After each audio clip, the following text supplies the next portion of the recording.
Good afternoon, SteadyTrade Treats fans. Bryce Toohey back at you. This is my first bang of the day, so I'm not all that caffeinated, but I feel good enough to really do this right.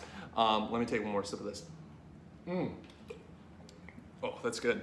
All right, so today, it's the start of a new month. It's the start of, what could turn into a bearish market soon enough. Everyone's calling this the top. I don't know what it's gonna turn into, I really don't.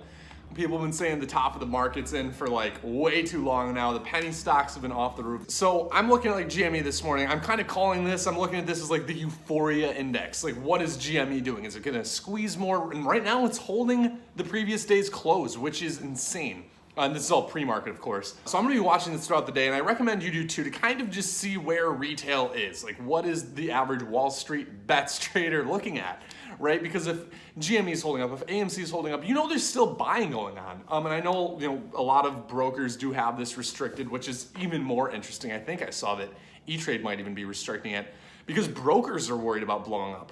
This is the first time that I can ever remember that brokers are actually worried about losing it all.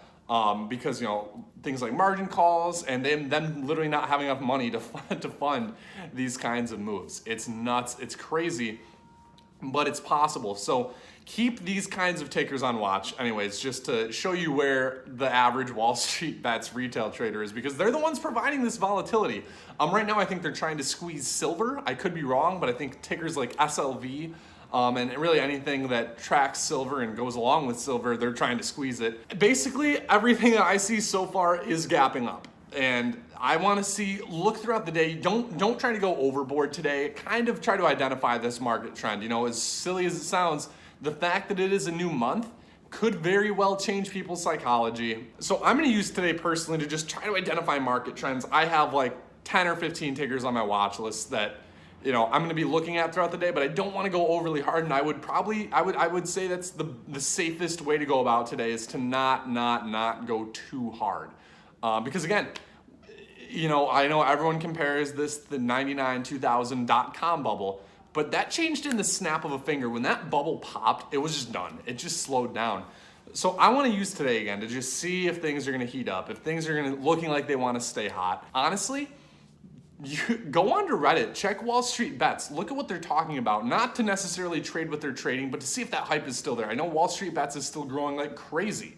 And again, I like to use these as ways to just identify what the market is doing, what Wall Street Bets people is doing. So I know that sounds repetitive, but that's just what I'm gonna be looking for today. I don't wanna push it too much. So anyways, guys, have a great beginning of February, and I will see you back here on Wednesday. Peace out.